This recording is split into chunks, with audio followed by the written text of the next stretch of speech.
आज की कहानी है भावना के भूखे भोलेनाथ।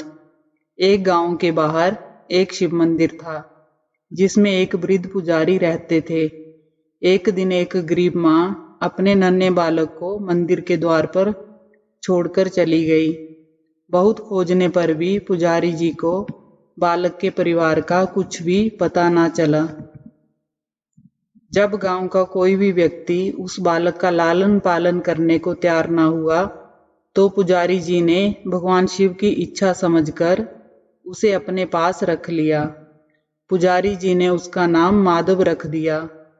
गांव के श्रद्धालु भक्तों से जो कुछ प्राप्त होता उसी से भगवान शिव के पुजारी का और बालक माधव का गुजारा चलता। यदि किसी दिन कम भी पड़ता तो पुजारी जी भगवान को भोग लगाकर बचा हुआ बालक माधव को दे देते और स्वयं गंगा जल पीकर रह जाते। धीरे धीरे माधव बड़ा होने लगा और अब वह पुजारी जी के कामों में हाथ बटाने लगा था। वृद्ध पुजारी जी के थके हारे हाथों को कुछ आराम मिलने लगा, इसलिए उन्होंने माधव को मंदिर की साफ सफाई, भगवान शिव की पूजा, उनको भोग लगाने और उनकी आरती करने की विधि अच्छी प्रकार समझा दी। अब वह स्वयं भगवान शिव के नाम जप और संकीर्तन में समय व्यतीत करने लगे। एक दिन भगवान शिव के मंगलकारी नाम का जाप करते हुए उनके प्राण छूट गए। अब बालक माधव का इस संसार में भगवान शिव के सिवा और कोई सहारा नहीं रहा। वह पुजारी जी की बताई 3 बातें कभी नहीं भूला। पहली बात, भगवान भोले शंकर को ताजी गर्म रसोई का भोग लगाना। दूसरी बात, भगवान को भोग लगाए बिना स्वयं कुछ भी नहीं खाना। तीसरी बात, भगवान शिव पर विश्वास रखकर कभी भी किसी भी वस्तु का संग्रह ना करना, बासी भोजन का भी नहीं। यदि कोई भक्त पहले से बना भोजन या मिठाई मंदिर में दे जाता तो बालक माधव उसे गरीबों में बांट देता। वह ताजी रसोई बनाकर ही भगवान को भोग लगाता। उसके बाद स्वयं प्रसाद ग्रहण करता और सभी में बांट देता। यदि रसोई बनाने को सामग्री नहीं होती तो भोले बाबा और भक्त माधव दोनों गंगा जल पीकर ही रह जाते। एक बार बरसात का मौसम आया और 3-4 दिन तक मूसलाधार वर्षा होने से मंदिर में एक भी भक्त नहीं आया। माधव अपने भोले बाबा को गंगा जल का ही भोग लगाता और उसे ही पीकर रह जाता। भोले बाबा माधव की भक्ति और सहनशीलता की परीक्षा लेते रहे, किंतु आखिर में अपने भक्त को भूख से तड़पते देखकर उनसे रहा ना गया। वह सेठ के नौकर का रूप धरकर हाथ में भोजन सामग्री की पोटली लेकर वर्षा में भीगते हुए मंदिर के द्वार पर जा पहुंचे। उन्होंने आवाज लगाकर माधव को बुलाया और उसके हाथ में पोटली देते हुए कहा कि सेठ जी ने ये भोजन सामग्री भेजी है, इससे रसोई बनाओ, भगवान को भोग लगाओ और स्वयं भी प्रसाद पाओ। मैं कल फिर आऊंगा।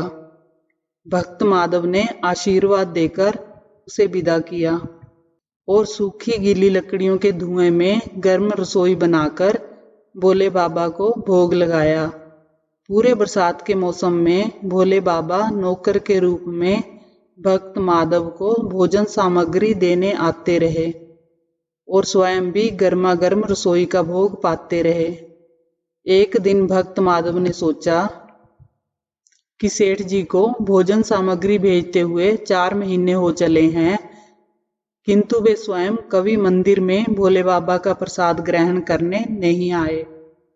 अगले दिन जब भोले बाबा नौकर के वेश में भोजन सामग्री की पोटली देने आए तो माधव उनसे बोला, भाई तुम्हारे इतने धर्मात्मा सेठ जी कभी स्वयं मंदिर में प्रसाद लेने नहीं आए, इस कारण मेरा हृदय अत्यंत दुखी हो रहा है।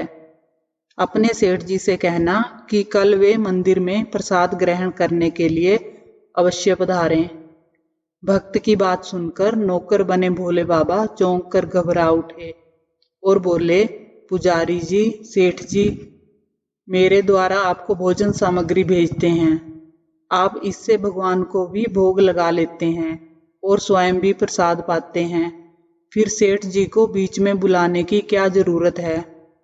जैसा चल रहा है वैसे ही चलने दीजिए ना। माधव बोला, ऐसे कैसे चलने दो? आपके धर्मात्मा सेठ जी इतने दिनों से भोजन सामग्री भेज रहे हैं, क्या मैं उन्हें भगवान का प्रसाद देने का अपना कर्तव्य भी पूरा ना करूं? मैं किसी का उधार खाने वाला नहीं हूं। अपने सेठ जी से कह देना कि यदि कल भोले बाबा का प्रसाद ग्रहण करने नहीं पधारे तो मैं उनकी भोजन सामग्री लेना बंद कर दूंगा। नौकर बने भोले बाबा तो अपने भक्त की अकड़ देखकर कांप उठे और ये सोचकर मन ही मन हंसे कि वह आज तो लेने वाला ही देने वाले को दोष दे रहा है। लेकिन सरल हृदय भक्त के मनोभाव को देखकर वे बोले, ठीक है पुजारी जी, कल सेठ जी मंदिर में प्रसाद ग्रहण करने जरूर पधारेंगे। दूसरे दिन बड़े सवेरे ही भोले बाबा नौकर के भेष में दूध और बहुत सारी भोजन सामग्री लेकर मंदिर पहुंच गए। माधव चौंकते हुए बोला, भाई आज इतनी सारी भोजन सामग्री किस लिए ले आए? नौकर बने भोले बाबा बोले, पुजारी जी भूल गए क्या? आज आपने सेठ जी को प्रसाद के लिए बुलाया है, इसलिए आप रसोई बनाइए और भोले बाबा को भोग लगाइए। ये बता दीजिए कि सेठ जी किस समय पधारें। माधव ने प्रसन्न होकर उन्हें सेठ जी के आने का समय बता दिया और भक्त माधव की इच्छा पूर्ण करने के लिए भोले बाबा कैलाश पर सेठ का रूप धारण करने लगे। इधर अपने स्वामी को एक प्यारे भक्त के जहां दावत पर जाने का समाचार सुनकर ममतामयी अन्नपूर्णा मां पार्वती भी भला कैसे पीछे रहती। वह भी पति की आज्ञा लेकर सेठानी का रूप धारण करने में जुट गई। भोले बाबा ने अपने गले से मुंडों की माला उतार दी, शरीर पर लगी बागंबर और बाहों और कानों में पहने सांप के हार भी उतार कर रख दिए। उन्होंने एक मखमल का कुर्ता धारण कर लिया, अपनी जटाएं भी सीधी कर उनमें गंगा और चंद्रमा को छुपा लिया। एक सुंदर सी रंग बिरंगी पगड़ी पहन ली। हाथ का त्रिशूल और डमरू भोले बाबा ने नंदी के हाथ में थमा दिया। पार्वती जी के तैयार होने की प्रतीक्षा करते हुए कैलाश पर चहलकदमी करने लगे। पार्वती जी ने सुंदर बनारसी साड़ी पहनी, जिसका रंग सेठ बने शिवजी के कुर्ते से मेल खा रहा था। सोने चांदी और हीरे के जगमगाते हुए आभूषण धारण किए। भगवान गौरी शंकर सेठ सेठानी का रूप धारण कर कैलाश से अपने भक्त के जहां दावत के लिए चल पड़े। भक्त माधव आज सुबह से ही सेठ जी के स्वागत में तरह तरह के पकवान बनाने में जुटा हुआ था। वह अपने भोले बाबा का भोग तो चलते फिरते बना लेता था, किंतु आज उसे कई महीनों से भगवान को भोग लगाने के लिए भोजन सामग्री भेजने वाले सेठ जी को भगवत प्रसाद देना था। अतः आज उसने भोजन बनाने में अपनी सारी पाक कला झोंक डाली थी। उसने सेठ जी द्वारा भेजे हुए चावल धोकर खीर बनाई और तरह तरह के पकवान भी बनाए। रसोई बनाकर भक्त माधव पुनः स्नान करने चला गया, ताकि स्वच्छ वस्त्र पहनकर भोले बाबा को भोग लगा सके और सेठ जी को उनका प्रसाद खिला सके।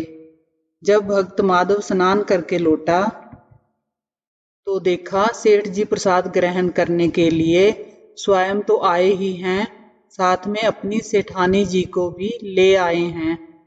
माधव ने झट से दोनों से राम राम की, उन्हें आसन देकर बिठाया और बोला, मैं अभी भगवान को भोग लगाकर आता हूँ, फिर आपको प्रसाद परोसूंगा। भावना के भूखे भोले बाबा से भूख सहन नहीं हो पा रही थी, इसलिए वे बोले, पुजारी जी भगवान को जल्दी से भोग लगाइए, मुझसे भूख सहन नहीं होती। माधव बोला, सेठ जी भूख तो मुझे भी बड़े जोर से लग रही है, किंतु मैं अपनी भूख के कारण भगवान को भोग लगाना नहीं भूलता। यदि दुनिया के सारे लोग इसी तरह अपनी भूख के लिए भगवान को भोग लगाना भूल जाएं, तो भगवान तो भूखे ही रह जाएंगे। सेठ जी बने भोले बाबा एक पत्तल उठाते हुए बोले, पुजारी जी आप भोग लगाइए, इधर मैं पत्तल परोस लेता हूँ, मुझसे भूख सहन नहीं हो पा रही है। भक्त माधव सेठ जी बने भोले बाबा को डांटते हुए बोला, सेठ जी भगवान के काम में ना तो जल्दबाजी चलती है ना कंजूसी। मैं जब तक भगवान को भोग नहीं लगा लेता आप रसोई के पास भी नहीं फटक सकते। इधर बैठ जाइए और ओम नमः शिवाय जपते रहिए, मैं अभी आता हूँ और आपको पेट भर भोजन करवाता हूँ। सेठ बने शिवजी डांट खाकर चुपचाप अपने आसन पर जा बैठे। सेठानी बनी पार्वती उनकी ये दशा देखकर बड़ी मुश्किल से अपनी हंसी रोक पाई। लेकिन जैसे ही भक्त माधव पत्तल में सामग्री लेकर भगवान को भोग लगाने मंदिर में गया, भगवान शिव पार्वती जी को मौन रहने का संकेत करके चुपके चुपके पैर रखते हुए रसोई में पहुंच गए और उन्होंने एक एक व्यंजन उठाकर चखना शुरू कर दिया। भोले बाबा तो प्रसाद को देखते ही हैरान रह गए। खीर में चीनी की जगह नमक भरा हुआ था, सब्जियों में चीनी भरी हुई थी। जैसे ही भोले बाबा ने रोटी का एक टुकड़ा तोड़कर मुंह में डाला, वह सीसी करने लगे, क्योंकि रोटी में मिर्च ही मिर्च भरी थी। वे सीसी करते हुए उल्टे पैर भाग आए और अपने आसन पर जा बैठे। मां पार्वती अपने स्वामी की ये हालत देखकर खिलखिलाकर हंस पड़ी। इससे पहले कि भोले बाबा पार्वती जी के सामने कुछ सफाई दे पाते, भक्त माधव ओम नमः शिवाय मंत्र का जाप करते हुए आ पहुंचा। रसोई में भोग मिलाकर उसे पवित्र बना डाला। फिर सेठ जी के सामने पत्तल परोसने के बाद हाथ जोड़कर बोला, सेठ जी अब आप भी जी भरकर प्रसाद ग्रहण करें। भोले बाबा तो अभी अभी भक्ति की भक्ति से भी जोरदार उसके हाथ की बनी हुई रसोई चख चुके थे। अतः भोजन करने की बात सुनकर उनके पसीने छूटने लगे। वे कभी माधव का तो कभी पार्वती का मुख देखने लगते। माधव को सेठ जी की ढील बर्दाश्त नहीं हुई और बोला, सेठ जी अब क्या हो गया आपको? अभी अभी तो इतने उतावले हो रहे थे, अब आप भोजन क्यों नहीं करते? तभी तो माता जी भी प्रसाद ग्रहण करेंगी और फिर मैं भी प्रसाद पाऊंगा। माधव की ललकार सुनकर भोले बाबा ने चुपचाप खीर का कुल्हड़ उठाया और सारी नमकीन खीर घटाघट पी गए। कुल्हड़ खाली होने की देर थी कि माधव ने उसे झट से भर दिया। अपने प्रिय भक्त के हाथों से परोसे हुए भोग में भगवान को आज दोगुना स्वाद आ रहा था। माधव खीर परोसता गया और भोले बाबा पीते गए। माता पार्वती भक्त और भगवान दोनों के प्रेम को देखकर मंत्रमुग्ध होती रही। जब सारी रसोई समाप्त हो गई तो भगवान ने एक जोर की ढकार ली। माधव को होश आया और वह बोला, वाह सेठ जी वाह, मैं ही बावला था जो इतनी थोड़ी सी रसोई बनाई। मुझे पता होता कि आपको प्रसाद ग्रहण करने का इतना शौक है तो मैं और ज्यादा ही बनाता। भोले बाबा अपने पेट पर हाथ फेरते हुए सेठानी बनी पार्वती जी की ओर देखकर मुस्कुराते हुए बोले, पुजारी जी मैं इतना रोज कहाँ खाता हूँ, किंतु आज प्रसाद इतना स्वादिष्ट बना था कि अपने पर वश ही नहीं रहा और खाता ही चला गया। किंतु तभी माधव रुआंसा होकर बोला, सेठ जी वह तो आपने ठीक किया, लेकिन सेठानी जी तो भूखी ही रह गई। ममता में पार्वती मां से माधव का रुआंसा मुंह देखा नहीं गया। उन्होंने बची हुई खीर की 4 बूंदें खा ली। भोले बाबा द्वारा भोग लगाने से प्रसाद में अद्भुत अलौकिक स्वाद भर गया था। ऐसी सुगंधित और मीठी खीर चखकर जगत मां पार्वती तृप्त हो गई और उनके तृप्त होते ही सृष्टि का प्रत्येक प्राणी तृप्त हो गया। भक्त माधव बोला, सेठ जी आपने और माताजी ने प्रसाद ग्रहण कर लिया, इससे मुझे अत्यंत संतोष हुआ है। समझ लीजिए कि आप दोनों द्वारा प्रसाद ग्रहण करने से मेरा भी पेट भर गया। मेरी तो वैसे भी महीने में 4-4 एकादशी हो जाती है, किंतु मैं भी एक दाना ले ही लेता हूँ, जिससे कि भोले बाबा के प्रसाद का अनादर ना हो। यह कहकर जैसे ही माधव ने खीर के पात्र में लगा चावल का एक दाना उठाकर अपने मुंह में डाला, उसकी जन्म जन्मांतर की भूख प्यास मिट गई, समस्त इच्छाओं की तृप्ति हो गई। उसके ज्ञान के नेत्र खुल गए और उसने देखा कि उसके सम्मुख त्रिलोकीनाथ भगवान शंकर और जगत जननी मां पार्वती आशीर्वाद की मुद्रा में मुस्कुराते हुए खड़े हैं। माधव दौड़कर उनके चरणों में गिर पड़ा और बोला, प्रभु आज मैं आपके दर्शन पाकर धन्य हो गया। आपको ये कहानी कैसी लगी कमेंट करके ज़रूर बताएं। अच्छी लगी हो तो वीडियो को लाइक करें, चैनल को सब्सक्राइब करें। कहानी को अंत तक सुनने के लिए आप सभी का धन्यवाद।